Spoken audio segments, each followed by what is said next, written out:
Hello everyone, we are Amani, Billy, Caitlin and Ryan, and this is our Mediawatch presentation. Laura Dickinson is an alleged murderer who investigators believed killed her own 3 daughters. After leaving South Africa for New Zealand with her husband and daughters, she allegedly murdered her own daughters 3 weeks afterwards. So far, Dickinson has pleaded guilty to smothering her children to death, but not to murder charges by insanity or infanticide. According to the defence, Laura has postpartum depression. However, the Crown alleges that she murdered her children in a calculated way because she was angry and resentful of them.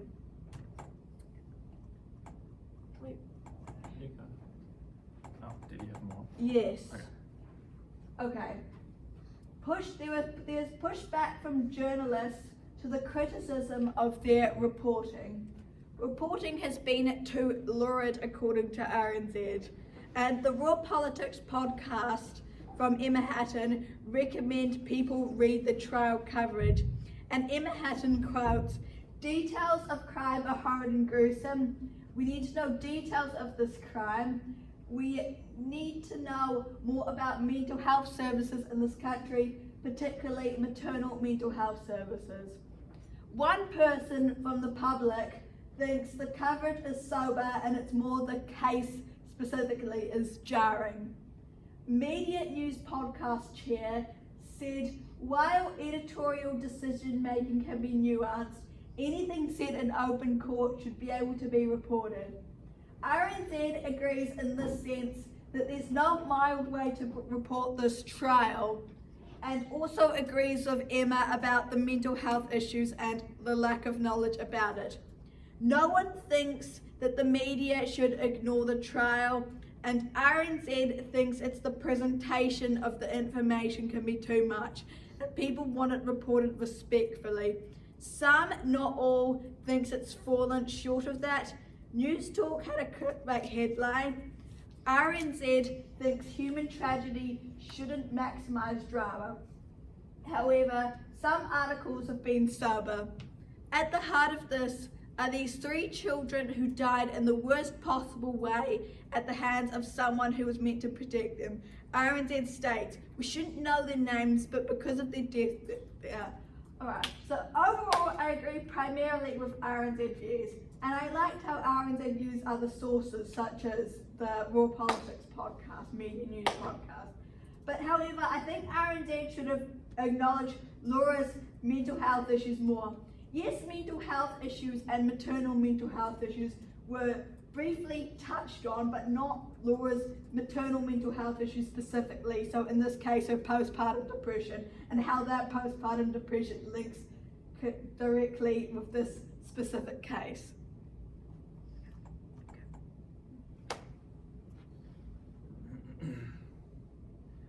One of the pillars that the Mediawatch episode touches on is journalists' first loyalty to citizens. This pillar is explained by Kovac and Rosenstiel as journalists' obligation to report in a way that isn't self-serving or egocentric.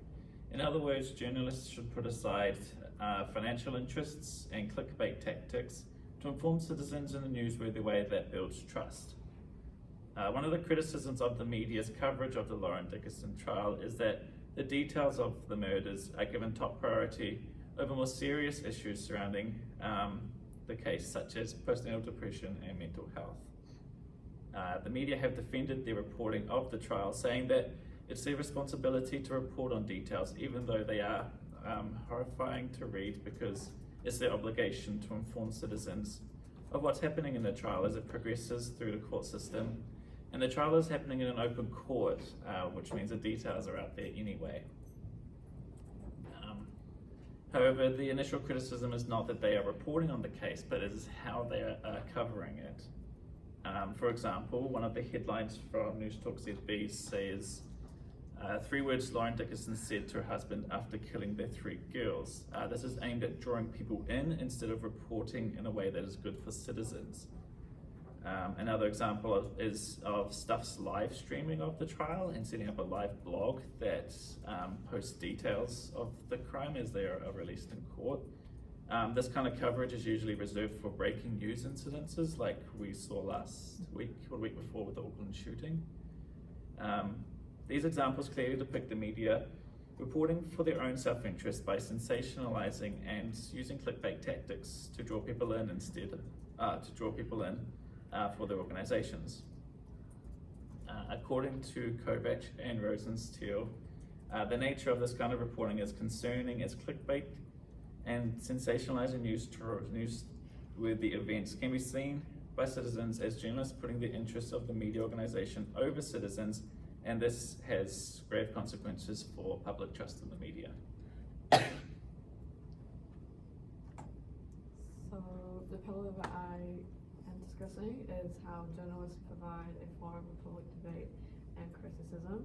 So overall, I was just explaining how even though this is a really bad issue in the media, it has shed light on how we can improve mental health services, particularly postnatal services, because it's believed that Dickinson did what she did due to ongoing mental health and postnatal difficulties.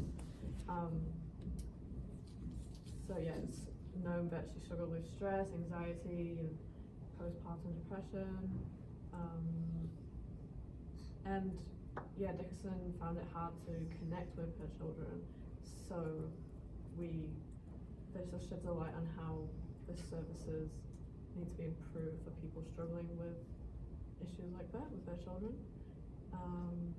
And then I just have some little screenshots of what I found from the trial report and how just factors that kind of added up to why it happened, and how we can improve our mental health services. So things like this can be avoided. The pillar I covered was journalists have an obligation to exercise their personal conscience, and so that surrounds journalists having freedom to express their own views on issues such as these, with of course the mental health background, and whether that personal conscience is aligned with journalism ethics. Mediawatch raises concerns over general state of morality within journalism. We shouldn't know their names, they shouldn't be in the national news, but because of the manner of their death, they are. Another quote, because of that, there is an imperative to cover this trial as conservatively and respectfully as possible. There was some unnecessary wording used to describe tragedy, and it goes against personal conscience of journalism, which further puts focus on the crimes rather than the mental health implications and how these crimes can be prevented in future. There is a very fine balance between being truthful and not withholding details to the public, and covering unnecessary aspects of sensitive stories that will be considered too lurid, simply in the interest of increasing shock value to stories, and clickbait, sensationalization, and all that. Mediawatch Freedom Committee Chair Richard Sutherland, while editorial decision making can be nuanced about these things, he agreed with the general principle that anything said in open court should be able to be reported. Any questions? No one has any questions. What was, in terms of, so thanks guys, thank you for a really good presentation. One of the things I would have liked is to know what media, more clearly, exactly what media, I think, when you said RNZ, did you mean Mediawatch said, the background, all of that, was that what Mediawatch, the actual programme? Yeah, well, that was what was said on the podcast. Yes. On the Mediawatch podcast, yes. Right? Not RNZ generally, yeah. So if we take the background that you put was what Mediawatch was saying, and then we talked to one of the things. What did you think about the coverage? You've said what was there. We got a little bit of I agree with RNZ, but what did you think about? Did you think that they pointed those things out? Did you agree with what they pointed out? That it was the how? What were your opinions on that? What did you actually think?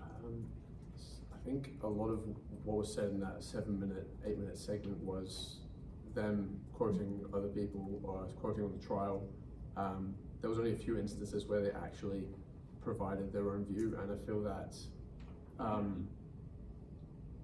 Because that's descriptive yeah. rather than evaluative. Yeah. Remember we were talking about It was- evaluation?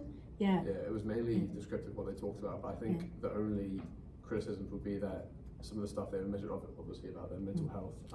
Yeah. That for a 7-minute segment, they went to specifics in certain areas where they could have instead just given a general overview if they only had an 8-minute segment. Yeah, and adding on to what I said earlier, I just think it was a bit one-sided in the sense that I'm not sure exactly how to describe this, but the Mediawatch podcast, as your name Billy said, it mainly talked about like the quotes and the coverage and not their views, and I just felt like there needed to be like both sides. Like not only did there need to be both sides, but I felt like they needed to look at both perspectives in court, like both the Crown's perspective and the defence's perspective. Because I feel like if they looked at both sides, they would be able to gain a better opinion. Well, it appears like they just said what was happening and didn't evaluate it. They didn't actually say whether they thought it was good coverage, whether it had actually, whether they did point out some stuff was clickbait, did they? Yes, they did. Right. Like they did give a few opinions here and there, but adding on to that, what I'm trying to say is if they were to add an opinion, they should have looked at both the defence's side and the Crown side and the media side, as every side was. Cool. So that's the one thing that was just missing, is what you actually as a group thought about what could have been improved, what could have perhaps been improved. But this is the first one. Well done, guys. You were the sort of, the one that we had to react to. Thanks. Can we thank you? And a really good choice of topic. Really good choice of topic. Thank you.